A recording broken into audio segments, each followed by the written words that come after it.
In this problem, we have two capacitors connected in series and connected to our power supply. We want to know the voltage of just one of those capacitors, in this case, the 3 microfarad capacitor. So if we just sketch what's going on, first we have this 3 microfarad capacitor connected in series to the 9 microfarad capacitor. That's connected to an 8-volt power supply. So that is our total voltage for the whole circuit. We want to know then what is the voltage just for that 3 microfarad capacitor.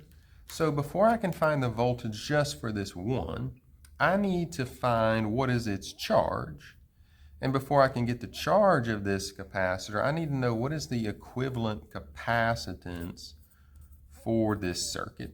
So because we have a series circuit, I'm going to do 1 over 3 plus 1 over 9. So 1/3 plus 1/9.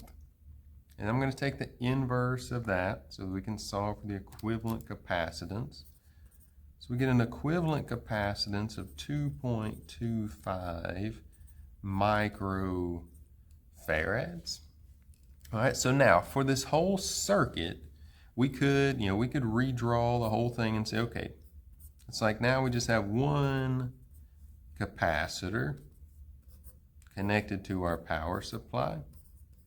What is the charge for this entire circuit? And so charge equals voltage times capacitance. We want to talk about the total charge is the total voltage times the equivalent or the total capacitance. So those 8 volts times 2.25 microfarads. So take that last answer times 8. And we get a total charge of 18 microcoulombs.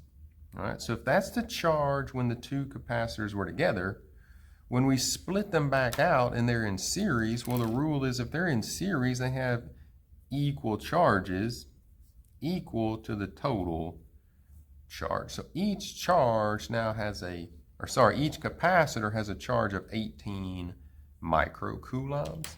And now we can just zero in on this one capacitor. We know its charge and we know its capacitance. We can solve for its voltage. And so if we take that same formula, that Q equals VC, then voltage will equal charge divided by capacitance. We want to talk about the number 3 capacitor. So its charge, 18 microcoulombs, divided by its capacitance, 3 microfarads. These micros just basically cancel each other out. 18 over 3, this is going to equal 6 volts. So 6 volts went to the 3 microfarad capacitor. The other 2 volts would have gone over here to the 9 microfarad capacitor because we have 8 volts in total.